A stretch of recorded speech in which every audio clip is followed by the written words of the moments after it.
Welcome to the Switchblade Sisters Social Club, a true crime podcast where two sisters exploit their worst fears for your entertainment. You're welcome. I'm Dee. And I'm Randa, and together we are the Sake Sisters. For more information, check out our website at www.switchbladesistersocialclub.com or find us on Instagram and Facebook at Switchblade Sisters Social Club. Thanks for listening.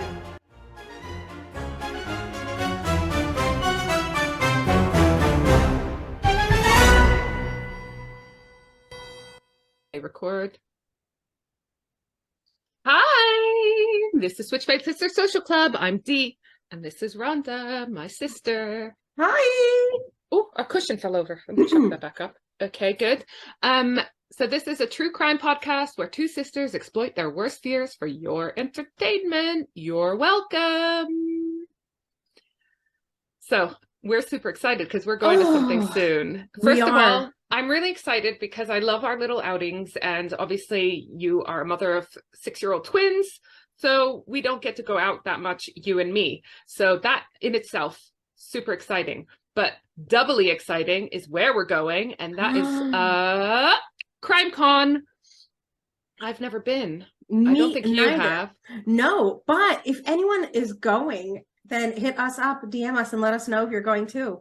Yeah, because we will be so excited there. We would love to talk to other people who make true crime podcasts or any podcasts or anyone. If you've listened to us, then, oh my God, you will make our day if you come say, you know, when you're like, not saying that we're celebrities, but, oh, should I go up to them and tell them I love their work? And you're like, oh, I don't want to be, yeah, fucking do it. We love an ego boost. And it would just be really nice. It'd be really nice to meet people that listen to it. You know, like, when you're podcasting, you're kind of just sitting on your own. I mean, we're not even in the same room together, just talking to the air sometimes. And so it's really nice when we get any engagement, to be honest, on socials. We love it.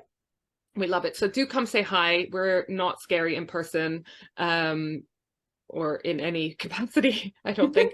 So yeah, that's in June and we're so excited. I can't remember where this podcast comes out in regards to that date, but yeah, it's in Tower Bridge, Leonardo Royal Hotel and Spa. Spa? Oh, yeah, that's the first I heard of the spa.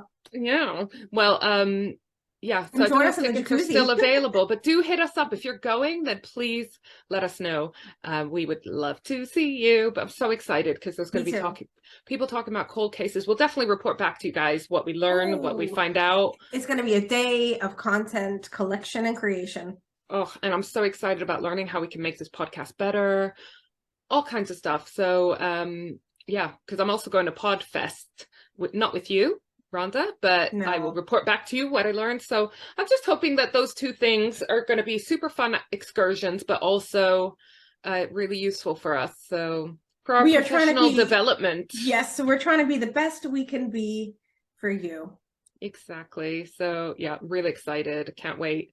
Maybe we'll make a little bonus episode or we talk about it. I don't know, but let's do that.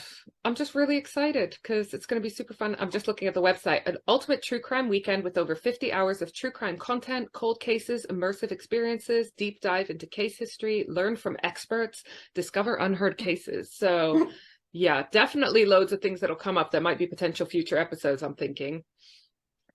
Yeah. Oh, I can't wait. I can't wait. This is like our version of like a spa weekend, a retreat. I know. And just, you know what it's like when you're into when you have any kind of weird hobby or you're into anything and people are like, oh, what do you do in your spare time? And you're like, I like to read about murder.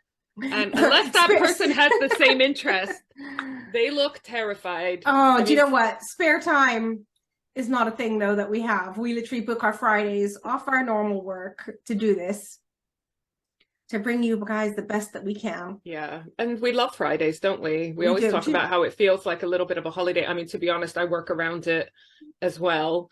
I wish I could just dedicate the whole day to just. But yeah, it's going to be nice to be with other people where we could talk about weird developments in DNA profiling and all kinds of stuff and not have people look at us like we're absolutely bonkers. Yeah. I mean, I was having a conversation with a friend recently and she kept on referring to my murder podcast. And I was like, oh, don't call it that. It makes me sound even weirder. It's a true crime podcast, and we talk about a lot of things. Like, it's a lot about safety, especially for women. Well, that's our motivation. That's what piques our interest in all this, is women trying to be safe and stay alive, you know? Yeah, exactly. And not just women, obviously, but just, you know, red flags to watch out for and all kinds of stuff. And it's for sure just something that we've always been interested since kids, because we talked about it before. Like, our mom is, she always loved like Agatha Christie and watching Poirot at Christmas. And our dad's Palestinian, so we were raised hearing some pretty gruesome things about that area. And it's just developed in us, as, in addition to our sort of love of education and reading and researching and all this, which we totally admit we nerd out on, but we just want to know, and we're fascinated by human behavior, especially when it's so different to ours. Yeah, and the way we think. Completely. And you know what, I do love our Fridays, because it is like a break doing our podcast Fridays, because I work Monday to Saturday. And I do that because I can only work during school hours. So I need to spread my working week across Monday to Saturdays. And on Saturdays, I work for the news website as a copy editor. During the week, you know, I do social media management. And it is so nice to just have a Friday where, especially when you're presenting, where I can just kick back, listen to a story. You know, yeah, if you're ever wondering what we're doing on a Friday, this is what we're doing. Working on stuff for you. And you know what? I love researching the episodes, because I make it a self-care event. So I make sure I'm in my comfiest PJs.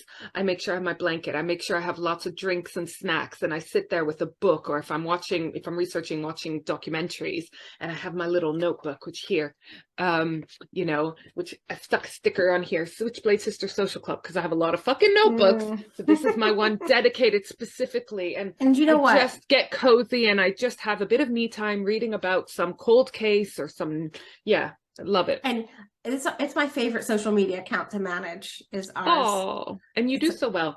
I have a confession to make, right? Oh? This is going to throw the timing out completely, but maybe people don't know when your birthday is. Anyways, yesterday, the reason why I came around and had the chewing gum incident, as mentioned in the previous episode, was because it was your birthday and we were having nice takeaway together.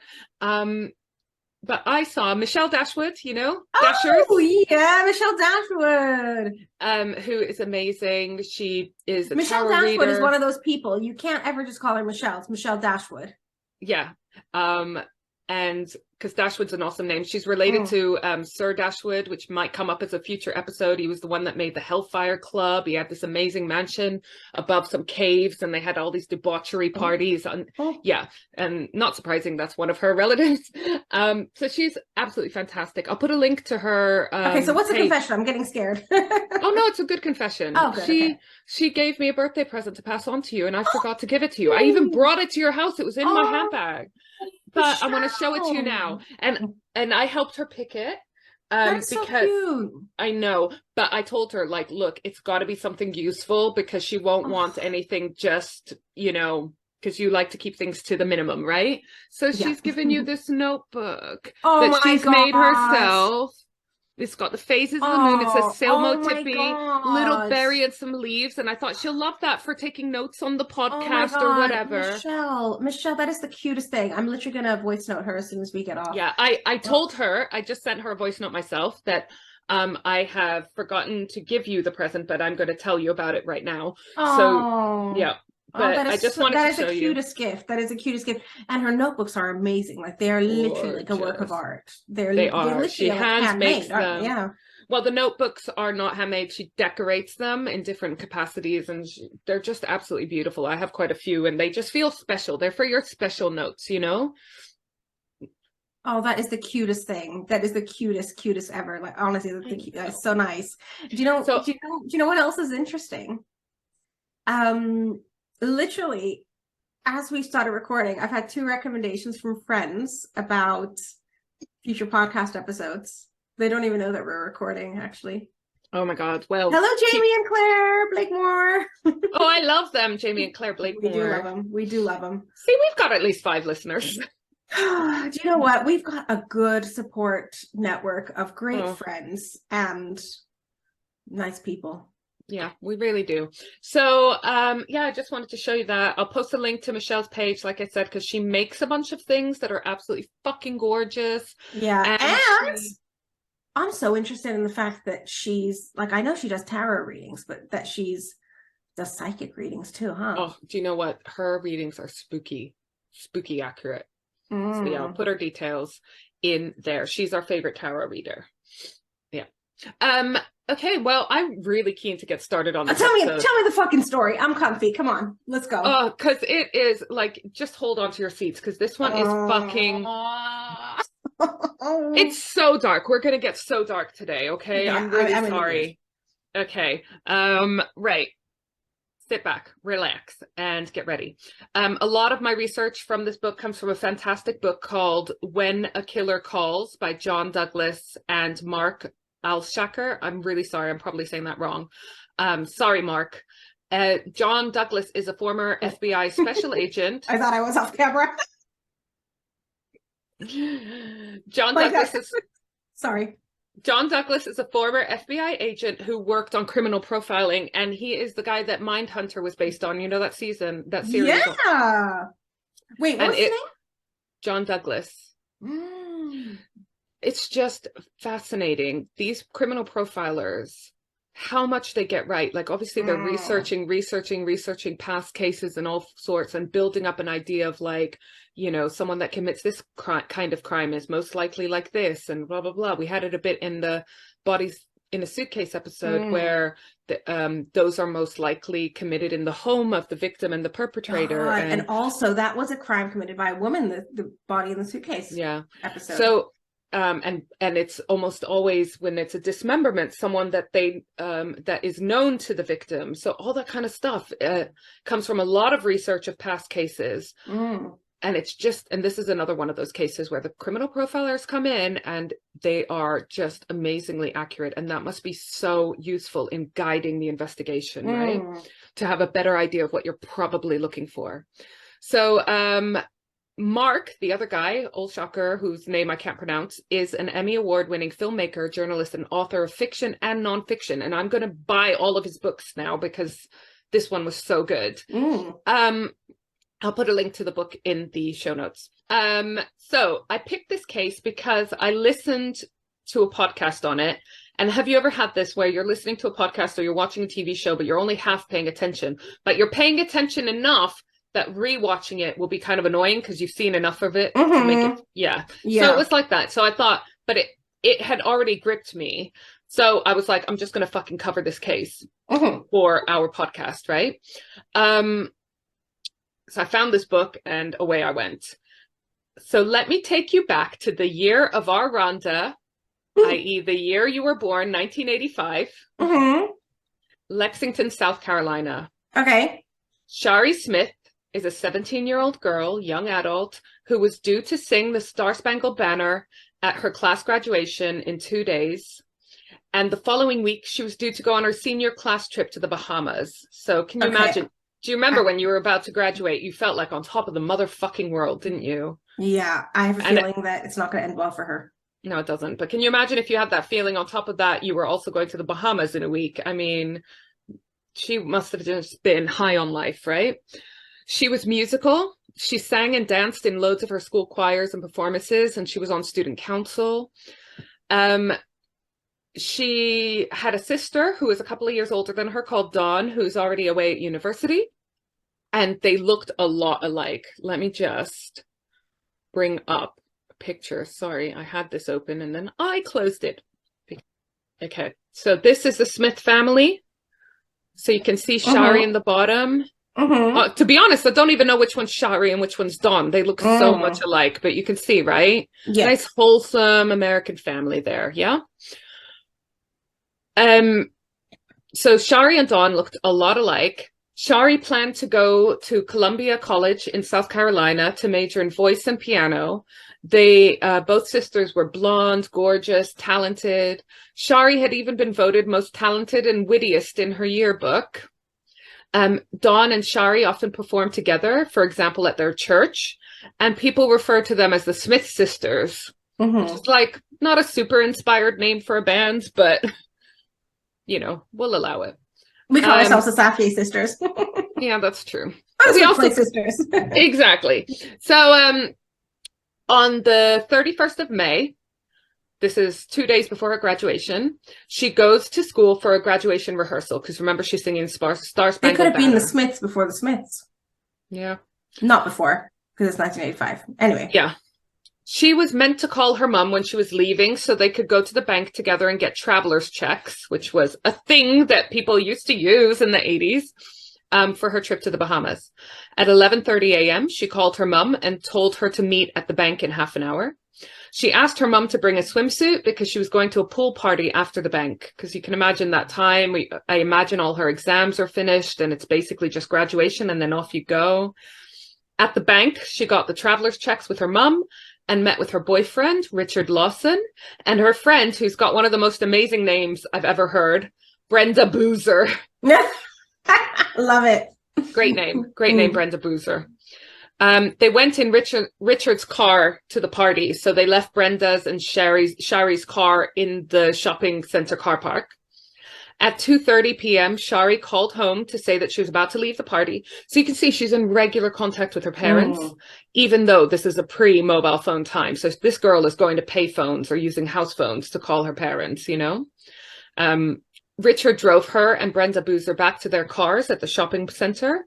And then Shari drove home, which was about 10 miles out of Lexington. So their house was pretty rural. I have a photo as well of their house and their driveway because can you see? Oh God, wow, that's a long driveway. That's their driveway, exactly. So that's important to remember. God, there's something about that picture of that car, the house and the car. Yeah, well, there's a reason bad why it's news creepy. written all over it. Oh yeah. God, okay. Oh God. So the driveway was 750 feet long, which is around 228 meters. So you saw it was a bit of a way, right? At around 3:25 p.m., Shari pulled into the entrance of the driveway and she stopped her car at the mailbox to check the mail, which was her habit. You know, she was driving in. She would just pull up and check the mail and then carry on driving to the main house. She left the engine running on her car and didn't even bother slipping her jelly shoes back on, which was just adorable. The thought of her driving barefoot, it's like, just feels really wholesome and adorable. And yeah. Shari's parents, Bob and Hilda, were home and they noticed her car pull up, you know, out of the window. Bob was an engineer who often worked from home, and he was a volunteer minister in prisons. Hilda was a substitute teacher, and as I mentioned, they were church-going folk, right? Hilda looked out the window and saw Shari's car at the bottom of the drive by the mailbox. But when the car didn't move for a while, Hilda assumed that Shari got a letter, maybe from her sister Dawn, who was already at uni, and they were writing to each other regularly, and opened it to read in the car. But then 5 minutes passed, 10 minutes passed. Hilda and Bob kept looking out the car out the window at the car and wondering what was keeping her.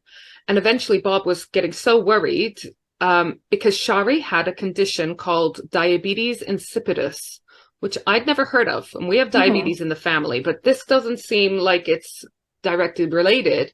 It's also known as water diabetes. And it means that Shari is constantly thirsty and needing to urinate.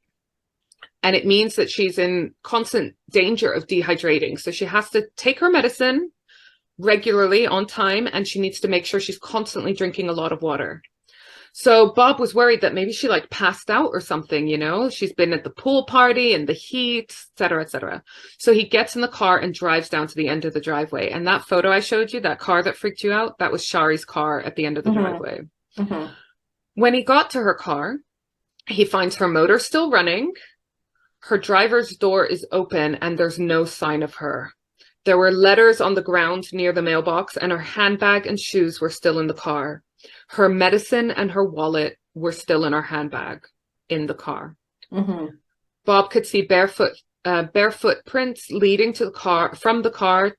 Bob could see barefoot prints leading from the car to the mailbox, but none going back,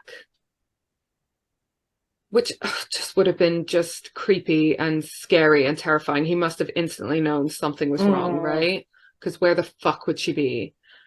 Very early on, the Columbia, South Carolina police called the behavioral science unit at the FBI because it was really clear very early on that she wasn't a runaway. She wasn't the type in quotation marks. She would have taken her medicine in her wallet at the very least, and not left the engine running. Shoes. I mean, she would have taken her car, right? Like, why would you drive out to the middle of nowhere after being in town to run away from there without your car and your shoes? It was just very clearly not a runaway, and therefore it probably was foul play. And that she was intercepted doing what she's doing. And also she had so much to look forward to, she had her graduation. She'd just gone to rehearsal for it. She's going to the Bahamas. It just didn't seem like a time that she would consider. Who the fuck did it? Oh God, it's going to be long. Okay, we do know. So there is a conclusion. This is a solved case, but it gets a whole lot worse. Oh God. So yeah, it just didn't seem like a suicide. It didn't seem like a runaway. So very early on, they call in extra help, which is, not always the case, right? Sometimes they have to wait 24 hours, don't they? Yeah, but I guess because they suspected foul play early on, luckily they got on it right away. And that is largely due to Sheriff James Metz, who very early on involved the FBI, involved the press, and so forth. So normally we hear about local police being reluctant to involve outside help, even if they have little experience in the specific kind of crime.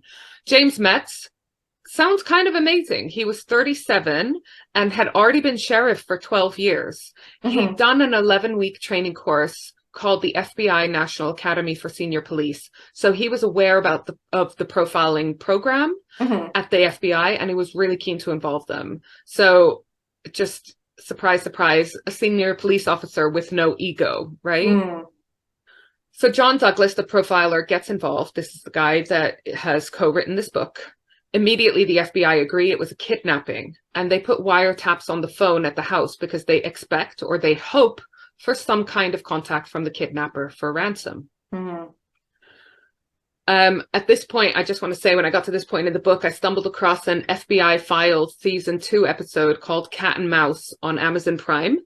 It was amazing. It's on this case. It's got interviews with the family, like Dawn, the sister, and also John Douglas. So if you're interested in this case, do check that out. So there's 2 different kinds of abductions, or 2 that they were thinking of this could be. One of them is an abduction for ransom.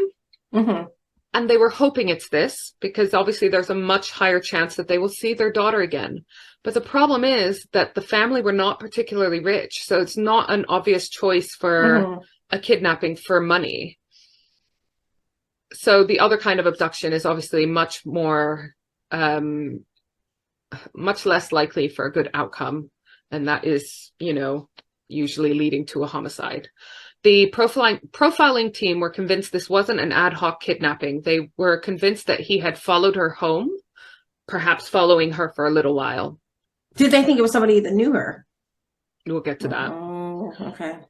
Because the perpetrator's footprints were not also found on the scene, they think he might have used a gun or a knife to threaten Shari into his vehicle. John Douglas estimated the following. This is the creepy thing, right? These are what he suspects the perpetrator possesses as characteristics. No more than a high school education, white male, average IQ, dishonorable or medical discharge from the military, married with issues or divorced, blue collar, past criminal record for arson or sexual assault, drives a dark vehicle because that's what's favored for orderly and organized people, local, and feels unattractive. So obviously very difficult to put that out and be like, we're looking for this man, but definitely in terms of narrowing down suspects or pointing you the right. Yeah, it's very, very useful. So they start looking at people, for example, the family. They eliminate the family as, there was a younger brother and the father. They eliminate them right away. They started looking at people that Bob Smith, the father, may have encountered as a volunteer minister in the prisons, especially because sometimes Bob would bring Shari and Dawn in the prison to sing.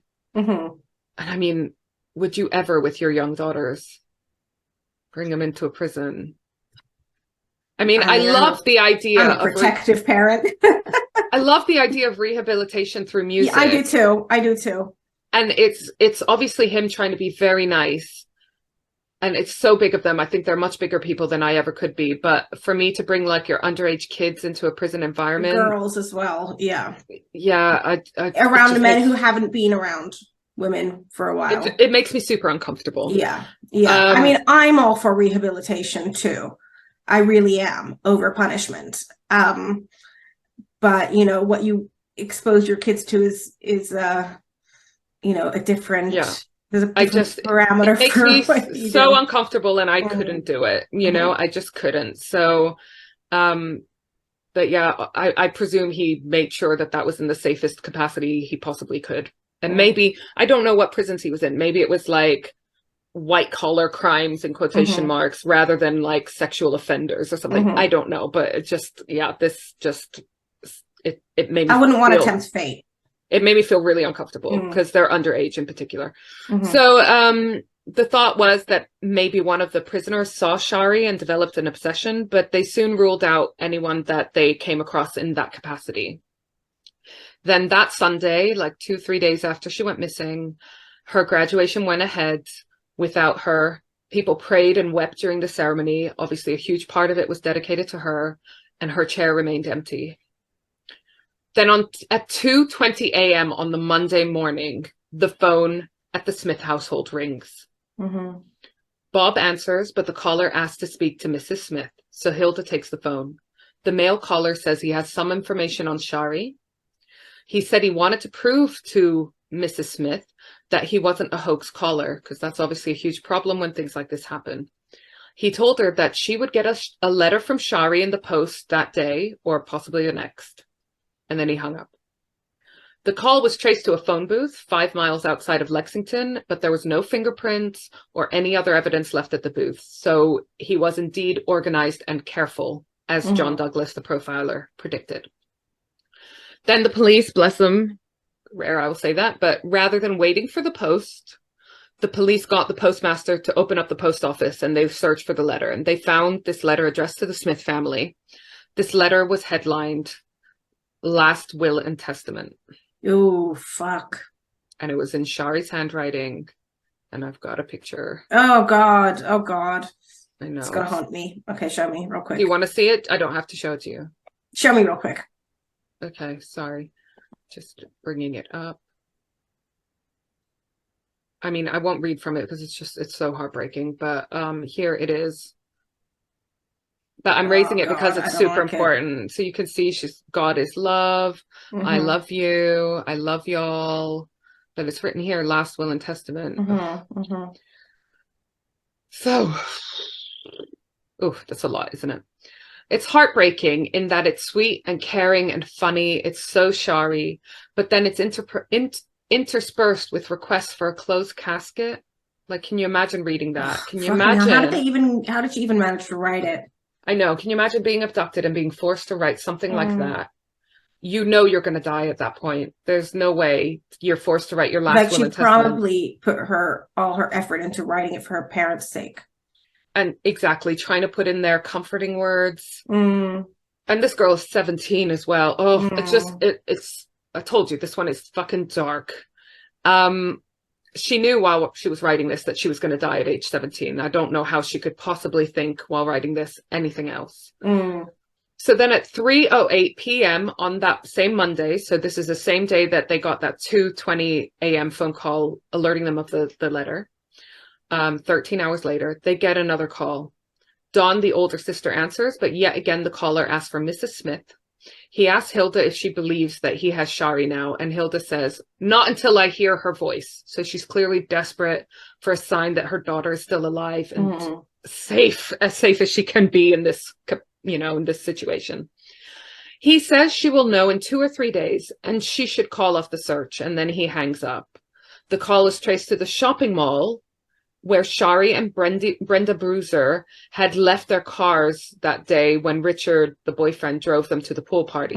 So I wasn't clear whether this was a coincidence, whether this was where he first saw her, because she was there twice on 2 separate occasions during that day to go to get the traveler's checks and then to come back to pick up her car after the pool party. And then at 8:07 p.m. on that same Monday, he calls again. I want to say at this point that you can actually find the audio online of a lot of these phone calls. And I have chosen not to play them, but I debated it. You can Google it, you can find it yourself. But to be honest, they just creep me the fuck out so much that I couldn't listen to them again. They were played on the original podcast, and that's what really fucking gripped me. But yeah, maybe we'll put links to them in the show notes. But like I said, you can listen to them if you want. They're traumatizing. Hilda asks at this point, the caller, this is again the third call on this Monday at 8:07 p.m. She asked the caller about Shari's diabetes, and the caller says she's drinking 2 gallons of water a day and peeing regularly. He recommended the Smith family have an ambulance ready at their house. And I just can't imagine being told those words. He then referred to his first phone call, which had actually not been recorded. So they had wiretaps, but they weren't at this point recording the calls. I don't know why. Where he said the police were looking in the wrong place. But this time he gave more specifics. He said they should look in Saluda County, which is not in Lexington County where they were. And during this call, the call keeps repeating that Shari is a part of him now. Oh, what the fuck does that mean? I think you know what it means. The profiler had a lot to work with now from these calls, which I guess is the one saving grace from the family being put through this extra trauma, is that actually they're getting more and more clues every time he calls. They could tell he was watching the media coverage, so they're constantly thinking how they could leverage the media to elicit desired behaviors from him. But I can't imagine the pressure of this, because imagine you try to manipulate it in some way to get the abductor to respond in a specific way and it backfires. I mean, this is why I'm not an FBI profiler, obviously. I'm so creeped out by this. Creeped out by the twistedness of this, because it's not just an abduction and a murder. It's like psychological torment for the family. The whole family, exactly. Which obviously an abduction on its own would have been enough, but the fact that they're having to speak to this guy. And by the way, they're also dealing with hoax calls in the middle of all this, so extra. Who the fuck does that? I know, they are just assholes. Keep telling me. Yeah, the next day, which I think at this point, we're on Tuesday. And remember, she disappeared on the Friday. The phone rang again at 9:45 p.m. and it's our guy again. He stated something would happen tomorrow, i.e. Wednesday, between 4 in the afternoon and 7 in the evening. Police suspected that this wasn't the abductor's first crime. And as we said, the profilers suspect that he has past convictions for assault or arson. He wasn't a genius, but he was criminally smart, you know? They predicted he has a large porn collection, which narrows it down to approximately every single male in the 80s. They suspect he has a preference for sadomasochism, that he fantasizes about power over women, about overpowering women, and that he's likely been thinking about this abduction for a while. They believe that this guy is white, as was predicted already, because these types of predator crimes are not often interracial, and Shari was white. So the chance is that she was abducted by someone of the same race as her. And also, Black and Hispanic men are less likely to commit this kind of predator crime. Even though the voice was disguised, they could tell from his accent that he was local. So police had what I think was an ingenious idea. They had the idea to switch off most of the payphones in the area so that they could watch only the ones that were left working. Because obviously they know he's making calls from payphones, but I don't know how many there were in the area. But it would have been physically impossible to watch all of them. But if they switch off a whole bunch, then they can watch just the ones that are active. And if he does go to one that's not working, he will be forced to go and find a payphone that does work. Again, I'd be so nervous about doing that. What if it backfires and it makes him angry, or he suspects what they're doing? So I don't know, but they obviously know what they're doing. At 11:54 a.m. on the Wednesday, the caller calls again. But unfortunately, he's making this call 15 minutes before a whole bunch of the payphones were switched off. And I didn't find out whether this would have made a difference, like if he was calling from one that would have been surveyed or whether he was calling from one that would have been switched off. But it's just like, fuck, right? He makes a phone call and he starts giving directions to the backyard of a Masonic lodge in Saluda County, where he had said that they need to be looking. And unfortunately, at 12:35 p.m. on that Wednesday, they find a body there. This lodge was 18 miles from Shari's home. And even though Shari's parents knew that the police had found a body, they obviously still were holding out hope that it wasn't Shari, as you would, right? They waited at home for confirmation, but obviously it was her body, and it was so badly decomposed at this point because of the summer heat. How long had it been? Well, they found the body on Wednesday, and she was abducted on the Friday. But, wow. It's maybe the moisture, the humidity, the temperature, how exposed the body was. Ugh. The police said they didn't need a family member to identify her because they didn't want her to be seen like that. It was thought as well that the killer revisited her corpse several times until it was decomposed so much that he no longer viewed it as human in his eyes. It was determined that she was killed on the Saturday morning, so the morning after she was abducted, after writing her last will and testament. That was the letter that was sent to her parents.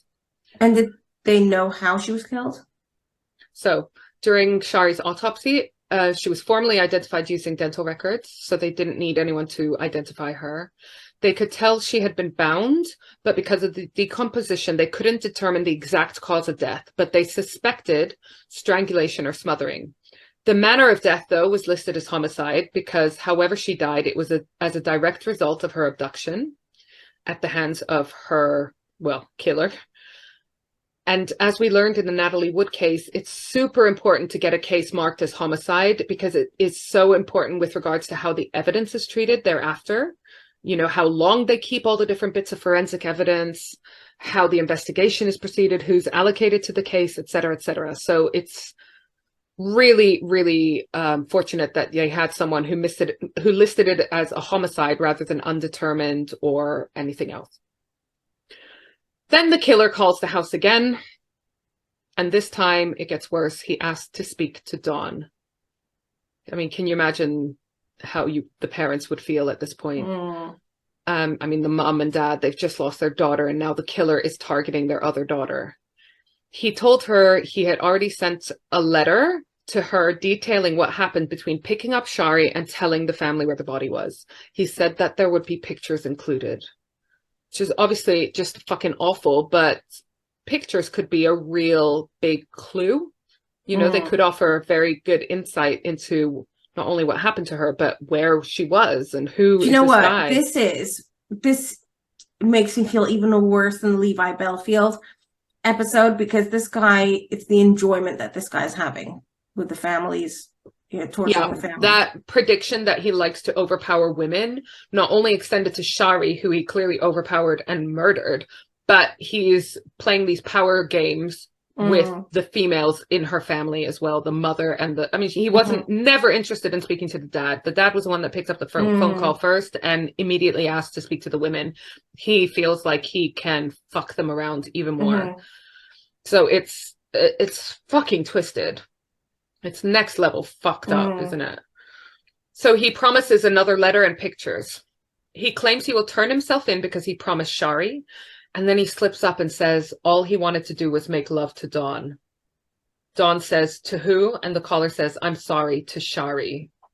Which, I just can't imagine. He then proceeded to tell Dawn how he killed Shari. He says that he duct taped her head so she couldn't breathe, which was in line with what the autopsy predicted. And this breaks my heart because obviously having a sister, you, who I care about deeply, I can't imagine you being murdered. I can't imagine having to speak to the person, see the person. I can't imagine having to speak to them in this kind of context. I mean, I mean, Do you know what? This one we is are sick. exploiting our worst fears here for sure. It's Sorry, awful because it's not just the enjoyment of the murder, it's the enjoyment of the pain caused by the murder. Yeah, exactly. And it wasn't a murder, I don't want to say ad hoc, but like you know, a one-off moment of rage or something. It was planned. It was considered how he was going to respond afterwards and what he was going to do. Okay, so on the day of her funeral, over 1,000 people filled the Lexington First Baptist Church to honor Shari. When the parents arrived home from the funeral, guess what? Another fucking phone call. He claimed to have been at the funeral, and he reiterated that Dawn would get a letter with pictures and that he would call the following Saturday at 4:58 a.m., which is what he called Shari's anniversary. Oh, fuck. So we know now that's probably the date she died and possibly the time she died, if he's calling it her anniversary.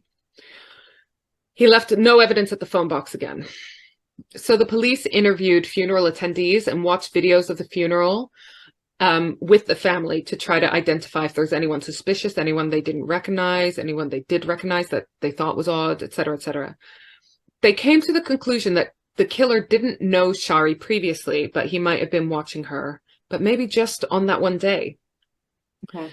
Sheriff Metz was convinced that this guy would kill again, so the reward was upped to $30,000, and a reenactment was filmed for the local Crime Stoppers show. So they're going all out. I mean, this is like fairly small community.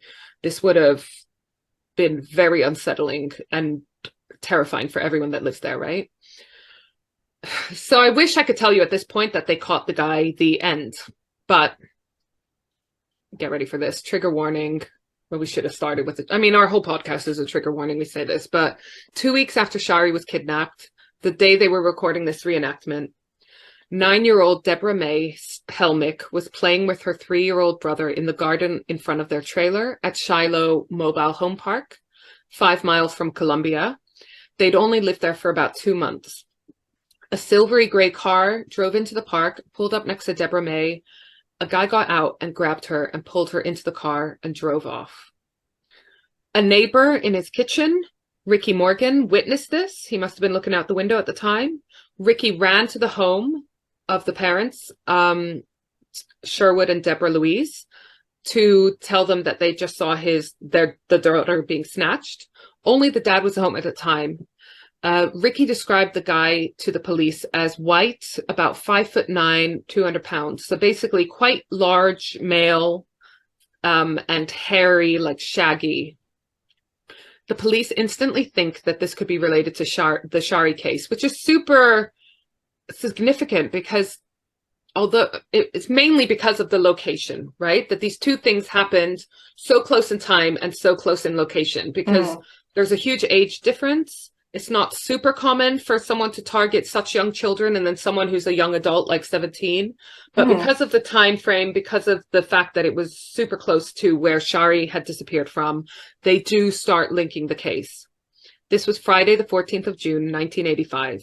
The press are also starting to link the case, even though the girls that were snatched were so different. But I have to show you, even though they're different ages, let me show you how similar they look.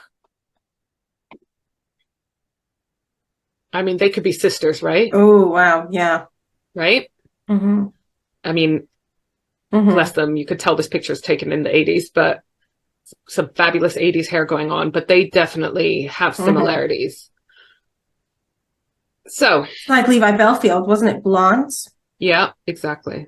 Profilers at this point ask people to keep an eye out for anyone who changes their appearance drastically because they're putting out e-fits, you know, like drawings of what they suspect this perpetrator looks like, and also anyone that talks obsessively about the case. And this is where I would get in trouble because when we have an ongoing case in the news, I am fucking Googling the fuck out of it. I'm talking to all my true crime friends, but you know, this is obviously different.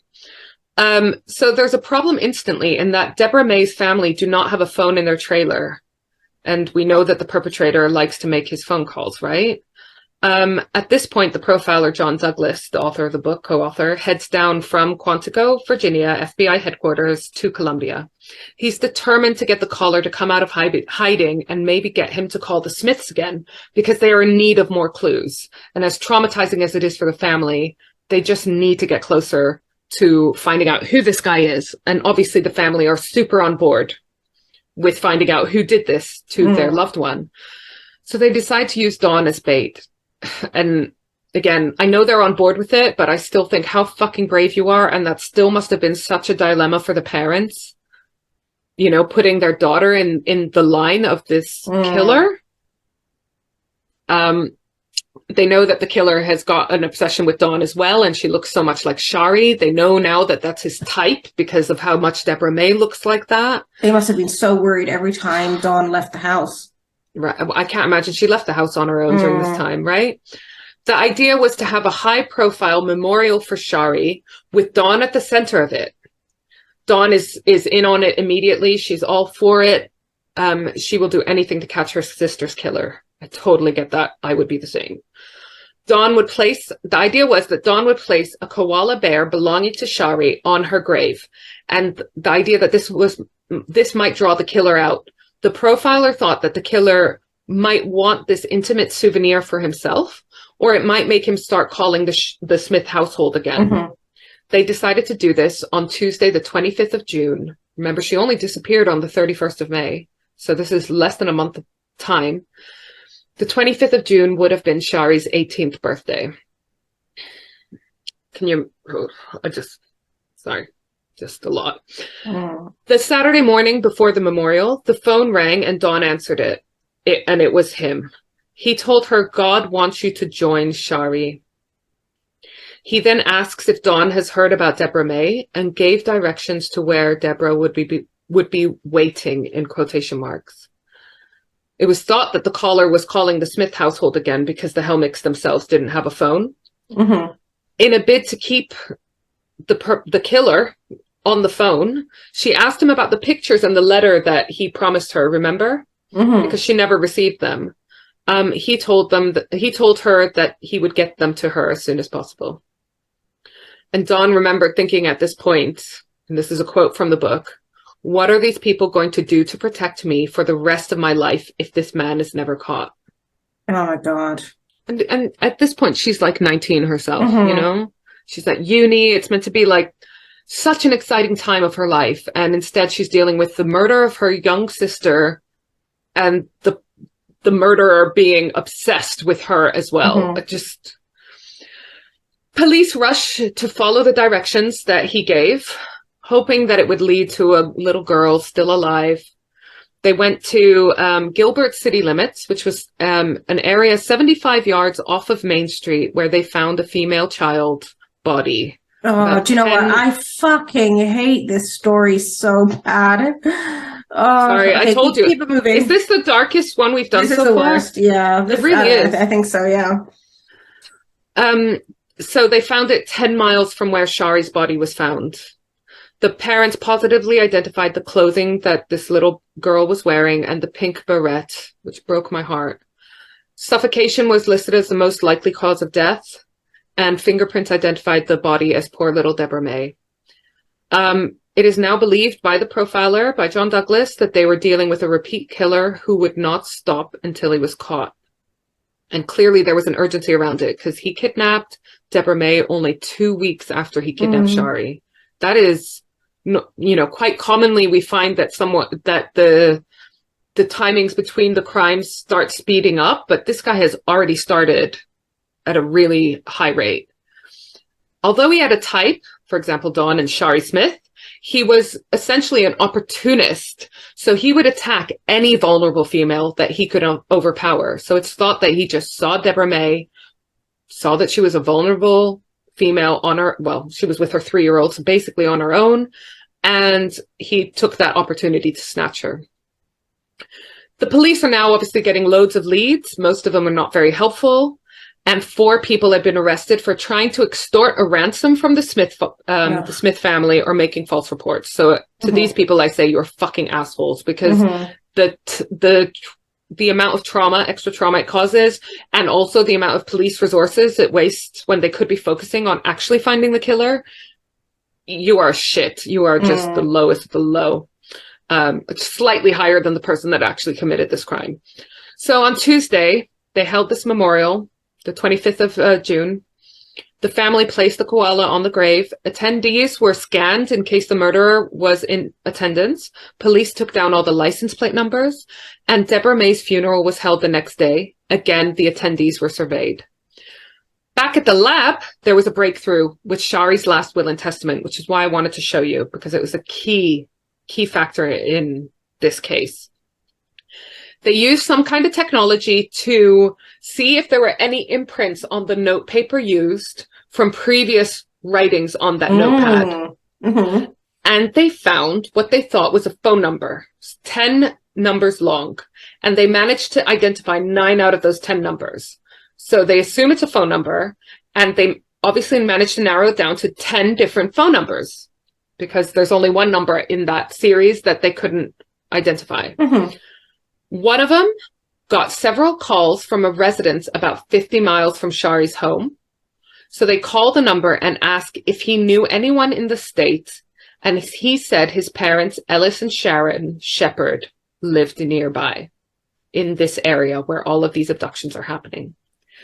They determined that this guy, Joey, was not a suspect. He had an alibi. He didn't fit the profile. He wasn't in the area. So they go and visit his parents, Ellis and Sharon Shepherd. As soon as the Shepherds answer the door, they also make the assumption that they are not involved. They were in their 50s. They didn't meet the profile. They weren't intimidated by police. They weren't showing any red flags, etc., etc. And anyways, they were out of town on 2 separate trips when both the abductions happen. So how are they linked? So just a reminder, on this notepad that Shari wrote her last will and testament had been previously written a phone number, and that phone number was the Shepherd's son, and there were phone calls from the Shepherd's house to the son multiple times. So how is this linked? Why is their son's number been written on a notepad that Shari wrote her last will and testament on? Following? Mm-hmm, mm-hmm. Just not sure if I explained that properly, so glad you're following. So the police asked if they knew anyone fitting the profile. A white male in his 30s, slightly overweight, shaggy beard and haircut, etc., etc. The Shepherds instantly say Larry Gene Bell. Who the fuck's that? Their son? No. He was a 36-year-old, 5'10", overweight. He was working with Ellis as an electrician's assistant, and he house sat for the Shepherds when they traveled. Like on their last trips, which saw them being out of town at the time of the 2 abductions. The legal pad that Shari's will and testament came from their house. It was the pad they kept by the phone. And she had written Joey's number, their son's number, on it in case Larry needed it while he was house sitting. When they came back, Larry mentioned the Shari case, which isn't a surprise because obviously it's a local case in the area. It must have been the talk of the town. But apparently he kept talking about it for hours. The Shepherds started getting suspicious, especially when they saw a composite drawing of the suspect. And Ellis remembered reading that Shari was likely abducted by gunpoint. Remember, there were no other footprints, so that it was thought that the abductor didn't get out of his car. He just had a gun and threatened her, and that's why she entered his car. So he went to go check to see whether his gun was still where it was, and it was not. So he calls Larry Gene Bell and asks him, "Mate, where's my gun?" And Larry says it's under his bed. When Ellis checks under the mattress that Larry was staying in when he was at their house, in the guest room, I presume, he found the gun. He could see that it had been fired, but that it was not cleaned and that it had been jammed. There was also a copy of Hustler. I mean, that's not really a red flag, I suppose, but it was one that featured a bondage picture on the cover, and the woman was blonde. So, you know, this isn't building the best profile of Larry Gene, is it? That he likes S&M, he's got a type, he likes blondes. The police played a recording of Larry it was the phone call, one of the first ones where he actually didn't disguise his voice, and they identified it as Larry Gene Bell. I do wonder why they didn't go to the police with their suspicions earlier, but it is what it is. So who is Larry Gene Bell? I've already told you he worked as an electrician's assistant with Ellis Shepard. I'm going to show you a picture of him. Surprise, surprise, it's a mugshot.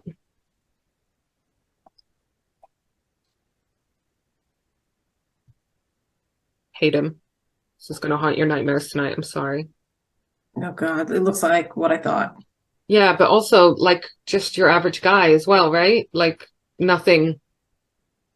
Do you know what I mean? You would pass that guy in the street and not pay any notice of him at all, and just unmemorable. I'm not sure with that. With someone like Colin Pitchfork, I would. Yeah. This one looks a little bit more. I suppose it's how creepy his expressions are, whatever. So he was born on 13th of October, 1959 in Alabama. He was the fourth of 5 kids. The family moved around a lot, so that's quite unsettling for a child. He graduated high school and trained as an electrician. So remember, the profiler said high school education, no more. He trained as an electrician, and then he married a 10th grader, a 16-year-old. Can you imagine being in 10th grade and being a wife? I mean, it's clearly not illegal in whatever state he was in, but it skeeves me out. Bell joined the Marine Corps in 1978, but that lasted less than a year. Remember, again, the profiler said medically that was spot on. Oh my God. He was medically discharged, or maybe not medically, maybe he was dishonorably discharged, but basically he had to leave because he accidentally shot himself in the knee while cleaning a gun, which means he does have some training with guns. I don't know how good that training sunk in there. He shot himself, but then he went on to work as a prison guard in Columbia, South Carolina in 1975. He was arrested for assault and battery when he approached a lady in a small car parking lot to go to a party with him. She said no. So he pulled a knife and tried to drag her to his car. She fought and he ran away. But police soon caught up with him. He pled guilty and got 5 years in prison and a fine of $1,000. This prison sentence was suspended on the condition that he paid the fine, which seems absolutely ridiculous to me. I know $1,000 is way more in 1985 than it is now, proportionally or whatever, but they obviously didn't realize what's crazy. But like, what's crazy is that they didn't think this guy's going to reoffend, you know? And okay, this is his first offense, but it's a bad one. Yeah. So a year later, he's divorced. Surprise, surprise. His wife is not sticking around for someone who's, charged and found guilty, convicted of assault and battery on women. Just 8 months later, 8 months after the initial assault, a woman slipped near him. He went to help her up. And then he told her he was armed and started dragging her to his car. So do you see the pattern? The minute a woman is vulnerable around him, he fucking goes into predator mode. She fought as well, like what brave women. And he fled again. But he was picked up again soon after this one. He pled guilty. I don't know what kind of evidence they had in both cases, but he pled guilty. The suspension of his previous sentence was revoked, and he got 5 extra years on top of that. But he just served 2 years in prison. And this one I find even more inexcusable because, like, now we're seeing a pattern, right? And even though he had a psychiatric assessment and the psychiatrist said, and I quote, "The chance of him repeating his acts is very high." So what the fuck happened to him in childhood? That's what I always want to know. There's always a story. Yeah, it didn't have very much. I mean, you could tell that he had a slightly unsettled childhood at best. 5 children is a lot, you know, so I'm not going to say that if... I'm going to bet that his mother was blonde. Ooh, I actually don't know. So October 1979, he was convicted of making obscene phone calls to a 10-year-old girl between February to July. So over a prolonged period. And remember, they said I'm also going to bet that he was abused as a child. Well, that seems to be a... More, I will get to it, okay? We already heard from the profilers that very early on they suspected that he had some past records of assault, arson. They also mentioned at one point, I don't know if I did, but potentially phone calls, obscene phone calls, like he was doing to the Smith family after he abducted Shari. He didn't get jail time for this. So he was tormenting a 10-year-old girl, making obscene phone calls between February and July. Didn't get jail time, even though he has this past record as well. This guy is luckier than fucking Robert Durst. He's basically an all-round piece of shit, is what I get from this. But also, can I point out, like, how fucking accurate that initial profile of him was? Frightening.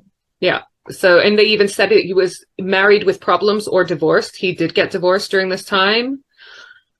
Yeah. So the police pick him up, and meanwhile, the police get permission to search the Shepherd's house. They're fully on board with helping with the investigation. Sharon Shepherd gives them the notepad that, you know, that she had written her son's number on, and that they suspected was used for the will and testament letter that Shari was forced to write. Larry Jean's room had been cleaned, the one that he was staying in, but the mattress topper hadn't been, and it was covered in blood, urine, and semen, as well as different unidentified fibers. They learned that Belle's sister owned a soil and gravel company directly opposite the Shiloh mobile home park where Deborah May was snatched. So Belle used to work there sometimes, used to visit his sister there. So it's possible that, you know, he was there visiting or working, and he saw Deborah May, and just like the profile said, took the opportunity and snatched her. They also found hairs in the room that were not the Shepherds or the Bells, or Larry Jean Bell's. So ideally, the police want a confession from Belle. So much easier that way. The profiler, John Douglas, suggests something he has done before, and it worked. Again, this is like super impressive. And he decides that they need to set the scene for the interview. It's not enough just to bring him into an interview room. They've got to make a bit of theater around it. First, they used a trailer in a car park that the police had obtained on a previous case. And they made out like this was the task force office specifically for this case. They put around like stacks of files, which in reality were just piles of blank paper. They put loads of police officers at desks on computers in there. I don't know if they were on computers, it's 1985, but they had loads of police officers and desks in there to make it look like everyone was focused on this one specific case. Because it's really unlikely that they would get a confession, because South Carolina is a death penalty state. So you're going to be reluctant, you know, and also child killers are notorious. Child killers are notoriously not treated well in jail. So Bell is brought into this task force trailer, and his face falls because he realizes, like, this is some serious shit here, right? In the interview, Bell claimed he was taking his mom to the doctor for an appointment during Shari's abduction, which seems like a weird one. They didn't mention it anymore in the book, but feels like something easy to prove or disprove, right? Anyway, he kept talking in the third person. Larry Jean Bell did not do this. Larry Jean Bell this, that, and the other, which is like... Meanwhile, police have search warrants for his parents' house, where he was staying when he was not house sitting for the Shepherds. They found sadomasochistic porn, directions that had been given to the Smith family to the body sites, blonde hairs in the bed that were Shari's. And finally, after a day of interrogations, they got a confession. The profiler asked him, that's John Douglas, asked him when he started feeling guilty for the crimes, and he said, I quote, "When I saw a photograph and I read a newspaper article about the family praying in the cemetery on Shari's birthday." So basically their media plan worked in that it inspired a bit of guilt in him. Because remember, they right from the start involved the media in their plans to get him to perform behaviors that they wanted. He started talking about the bad Larry Jean Bell as opposed to the good Larry Jean Bell. So is this some kind of like disassociation, split personality thing? Well, that's what they thought. That is he seriously, genuinely mentally incapacitated, or is he trying to line up an insanity plea? Because I think in the death penalty state, if you are found guilty but you have mental health issues, that you are less likely to have the death penalty. You know, so the profiler, John Douglas, gets Shari's mom and sister, so Hilda and Dawn, to come in when they couldn't get anything more from from Larry Jean Bell. So these people have lost their loved one at a very young age. They've had these phone calls from the murderer, and now they're having to come in and speak to them. Like, obviously it was with their consent that they came in, and I'm sure they wanted to do anything they could for this guy to be caught and punished and justice to be served. But can you imagine having to go in the same room as this person? I hate the whole story. Right? So Shari's mom and sister, Hilda and Dawn, come into the room. Bell was brought in and asked to speak so they could identify his voice, because you remember there was at least one phone call where he didn't disguise his voice. He starts talking like he's holding court. And I quote, "Thank you all for coming." And he goes on to tell the family, and I quote, "It's just the bad side of me." I hate this guy. I fucking hate this guy. So at this point, it's 28 days since Shari's abduction and 14 days since Deborah May's abduction. So, you know, this actually happened fairly quickly. The fact that they managed to find him and bring him in for questioning. So, of course, Larry Jean Bell tries to claim multiple personality disorder, but he has a whole bunch of assessments and he's deemed fit to stand trial. There's some delays to the trial. I think this happens quite often because the case was so notorious in the area that it's really difficult to select a jury, because the jury are meant to be, I don't know if they're meant to not have heard of the case at all, but they're meant to be impartial to it or something. They definitely can't know the ins and outs of it. And in a small community, that's probably very, very difficult. So they end up moving it to a different county. The trial lasted 11 days. The jury deliberated for 55 minutes. And I imagine that even that long. I think that most of that was just probably fucking admin. They have to fill in a form or something. Do you know what I mean? But that is incredibly short amount of time, isn't it? They found him guilty of kidnapping and guilty of murder in the first degree of Shari Smith. I should say that this trial was specifically for Shari Smith, not Deborah May. He was sentenced to death. And this was in February 1986. A year later, in February 1987, they held his trial for the Deborah May Helmick murder. He was also found guilty of kidnapping and first-degree murder and sentenced to death again, which I found interesting, to have two separate trials and to be sentenced to death in both of them, because I guess he now has two different sets of death penalty sentences, which he can appeal. And maybe this is done so in case he gets off one, the other one still holds. But also, the problem is that appeals for one hold up the other one. You know, if he's appealing one, he can't be, you know, killed and, you know, serve his punishment and be put to the electric chair while they still have appeals going on for another one. So I'm sure he manipulated this to his advantage. But at this point, post-trials, we know more about Larry Jean Bell. Surprise, surprise, he had sexually assaulted several female family members, and his family covered it up. I didn't find out any abuse that he suffered. I don't want to say it probably happened because I didn't find anything about it, but there is a high correlation. Yeah. Based on research. Yeah. Pretty much every time you read about profiles of serial killers, repeat offenders, that sort of thing, they have suffered abuse themselves. Exactly. The family covered it up. One person reported that he raped her when she was 13 after stalking and abusing her for nearly 10 years. That means since she was 3. And I just want to say, this is an appeal out there. I know it's upsetting. I know it's not as simple as this. And it's not always black and white, and it's easier said than done. But please, please try to get the support to come forward if you have anything like this happen to you, because you can see how these behaviors fucking escalate. They almost always do if they're not addressed as early as possible. So now, this little piece of shit, Larry Jean Bell, even wrote to Dawn, Shari's sister, from prison, quoting Bible passages about forgiveness. Like, his fucking, I don't know if it's arrogance, but what a dick. He actually spent longer on death row than Deborah May spent on this earth. And I'm okay with that because, you know, not that she died so young, but I'm okay with him having the torment of being on death row for, you know, and that uncertainty for that long.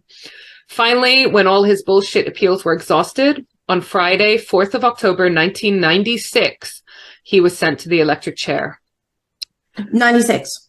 96. So, and he was convicted of his second murder and, and awarded, that's the wrong word, the death penalty in 1987.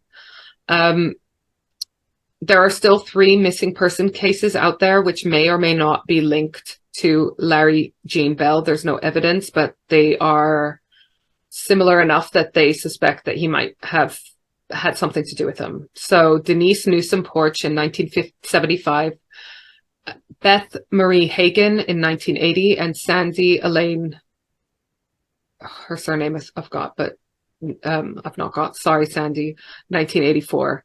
They are still unsolved. And oh wait, no, I have my notes here. I want to get her name.